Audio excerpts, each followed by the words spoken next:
Hello दोस्तों, स्वागत है आपका इस यूट्यूब चैनल में। बने रहिए चैनल के साथ। दोस्तों, आज मैं आपको बताने जा रहा हूँ जितनी लोकप्रियता हमारे देश में श्री राम जी को लेकर है, उतनी ही लोकप्रियता और भी बाहरी देशों में है। दोस्तों, तो आइए जानते हैं उनके बारे में। 15वीं शताब्दी में जब थाईलैंड की राजधानी थाई भाषा में अयोध्या के लिए इस्तेमाल किया गया शब्द है। 18वीं सदी में बर्मी सैनिकों ने इस शहर पर कब्जा किया और एक नए राजा यहाँ राज करने लगे। उन्होंने खुद को राम प्रथम घोषित किया और उस शहर की स्थापना की जो अब पैंगोंग कहलाता है। तो रामायण का थाई रूप रामकियन उन्होंने ही लिखा और उसे राष्ट्रीय महाकाव्य भी उन्होंने ही बनाया। उन्होंने शाही परिवार द्वारा संरक्षित temple of the emerald Buddha की दीवारों पर एक महाकाव्य को भित्ति चित्रों के रूप में विचित्र किया। हालांकि वे बौद्ध थे, लेकिन पौराणिक राम के साथ अपनी पहचान बनाकर उन्होंने अपनी शाही साख स्थापित की।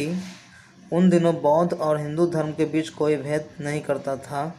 राम दक्षिण पूर्व एशिया के बौद्धों के लिए उतने ही प्रिय थे जितना कि वे दक्षिण एशिया के हिंदुओं के लिए थे।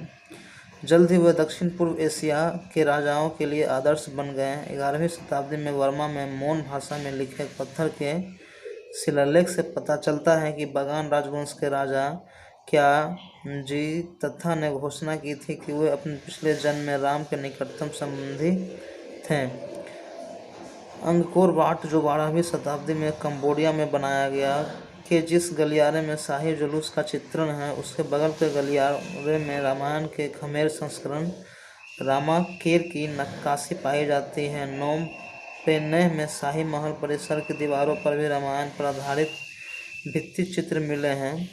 एक कहानी विशेष तौर पर हमारा ध्यान आकर्षित करती है।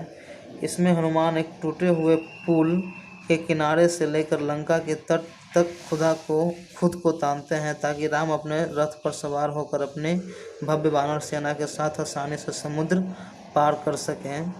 कंबोडिया के राजा भी आज थेरवाद बौद्ध धर्मीय हैं, लेकिन सदियों पहले वे महायान बौद्ध धर्मीय थे। उससे भी पहले वे हिंदू धर्मीय थे। ओडिया और तमिल समुद्री व्यापारी भारत में जन्मे इस धर्म को दक्षिण पूर्व एशिया तक ले गए। सामान के आदान प्रदान के साथ साथ उन्होंने अपनी कहानियाँ भी साझा की। रात में जहाज़ों को तेल के दिए से रोशन कर कहानीकार छाया कठपुतली की कला बनाने की प्रेरित हुए। इसीलिए छाया कठपुतली का खेल कोरोमंडल समुद्री तटों और अधिकांशतः दक्षिण पूर्व एशिया में पनपा। उदाहरणार्थ ओडिशा में रावण छाया और इंडोनेशिया में वायांग के रूप में। लगभग 1000 साल पहले जब भारत में बौद्ध धर्म का प्रचलन कम हुआ और हिंदू व्यापारियों की समुद्री यात्राएं वर्जित हो गई, इस डर से कि उन यात्राओं से वे अपनी मूल जाति खो देंगे, यह सीधा आदान प्रदान भी रुक गया। यह व्यापार अब अरबों के हाथ चला गया, जो इस्लाम को दक्षिण पूर्व एशिया ले गए। हम यह यकीन से इसीलिए कह सकते हैं क्योंकि वहाँ पाई जाने वाली रामायण में वो भक्ति रस नहीं है जो भारतीय रामायण का अभिन्न अंग है।